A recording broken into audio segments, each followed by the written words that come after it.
ഇവിടെ ബെറീസും ഫ്രൂട്ട്സും മാത്രമല്ല കുറേ വെജിറ്റബിൾസ് അവിടെ വെച്ചിട്ടുണ്ട്. അപ്പം നമ്മൾ ഓബർജീൻ എന്ന് പറയുന്ന നമ്മുടെ കത്തിരിക്ക അത് തപ്പിയാണ് വന്നത്. പക്ഷേ ഇവിടെ ഇപ്പോൾ മുളക് കിട്ടി, പാപ്രിക്ക. അതായത് കണ്ടോ,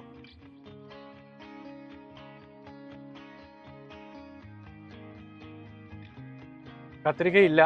എനിക്ക് തോന്നുന്നു എല്ലാം തീർന്നു. ഈ പറഞ്ഞ പോലെ ആൾക്കാർ വന്ന് പറിച്ച് പോയി. ചെടി മാത്രമുണ്ട്. തക്കാളിയുടെ സെക്ഷനാണ്.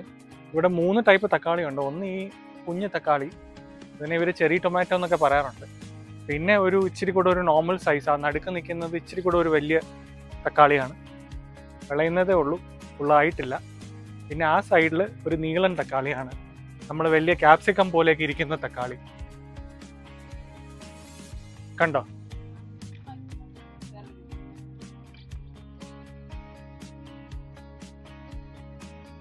വേറൊരു ടൈപ്പ് ടൊമാറ്റോ ആണ്.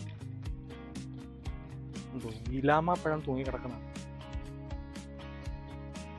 ഇലാമാപ്പഴം എന്ന് എനിക്ക് പറയാൻ പറ്റൂല. ഗുരുവിൽ അഭിനയിച്ച ഒരാളുണ്ട്, ഇമോഷണലാവും. അങ്ങനെ ചുവപ്പിൽ നിന്ന് നമ്മൾ മഞ്ഞ തക്കാളിയിലേക്ക് എത്തിയിരിക്കുകയാണ്. ഇവിടെ ആപ്പിൾസ് ആണ്. ഇവിടെ ഒന്നും പഴുത്തിട്ടില്ല എന്ന് എഴുതി വെച്ചിട്ടുണ്ട്, അതുകൊണ്ട് കൂടുതലൊന്നും ഇല്ല. പക്ഷെ വേണമെങ്കിൽ പച്ച ആപ്പിൾ കാണിച്ചു തരുന്നുണ്ട്. ഇത് പഴുത്ത് കഴിയുമ്പോൾ രസമായിരിക്കും, നമുക്കിങ്ങനെ പറിച്ച് വീട്ടിൽ കൊണ്ടുപോകാം, കഴിക്കാം. ഒറ്റയടിക്ക് നോക്കുമ്പോൾ ഒന്നും കാണുന്നില്ല അല്ലേ? കുറേ ചെടികൾ കാട് പിടിച്ച് നിൽക്കുന്നു. പക്ഷേ ഇതിൻ്റെ ഉള്ളിലെ കുറച്ചൊരു കുഞ്ഞൻ സാധനം ഒളിച്ചിരിക്കുന്നു. ഇത് കണ്ടോ?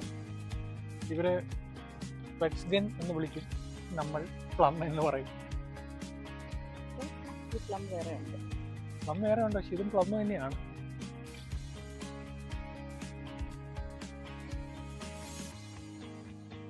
പഴുതൊട്ടില്ല, അടുത്ത് കണ്ടുപിടിക്കണം.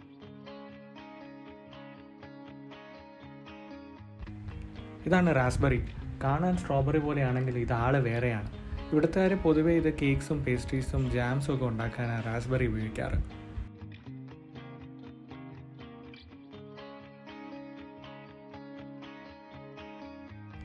ഇനി ഒരാളും കൂടെ ഉണ്ട്, ബ്ലാക്ക്ബെറി. അതെ, പഴയ ബ്ലാക്ക്ബെറി ഫോണുകൾക്ക് പേര് കൊടുത്ത അതേ ബ്ലാക്ക്ബെറി. പൊതുവേ സീസണായി കഴിഞ്ഞാൽ ഇവർക്കൊക്കെ നല്ല മധുരമാണ്, ഇല്ലെങ്കിൽ അതിനേക്കാളും പുളിയും. ഫ്രൂട്ടൊക്കെ പ്ലക്ക് ചെയ്ത് കഴിഞ്ഞ് ടയർഡായിട്ട് വന്നിരിക്കുമ്പോൾ ഒരു കഫേ ഉണ്ട്. രസമാണ്, പിള്ളേർക്ക് കളിക്കാനുള്ള ഏരിയയും ടെൻസും ചെറിയ പൂളും പിന്നെ സ്ലൈഡും ഒക്കെ ആയിട്ട്. പിന്നെ ആവശ്യത്തിന് ഇവിടെ നിന്ന് തന്നെ ഉള്ള ബെറീസും ഫ്രൂട്ട്സൊക്കെ വെച്ചിട്ടുള്ള സ്നാക്സ് ഉണ്ട്. അപ്പോൾ ഇവിടെ 2 പേര് ഐസ്ക്രീം മേടിച്ചു. ഞാൻ ഈ റൊലാഡാണ് മേടിച്ചത്. അപ്പോൾ ഈ വീഡിയോയും നിങ്ങളെ കൊതി പിടിപ്പിച്ചു എന്ന് വിശ്വസിക്കുന്നു. അടുത്ത വീഡിയോയിൽ കാണാം. ഞാനതൊന്ന് തീർക്കട്ടെ. Bye by.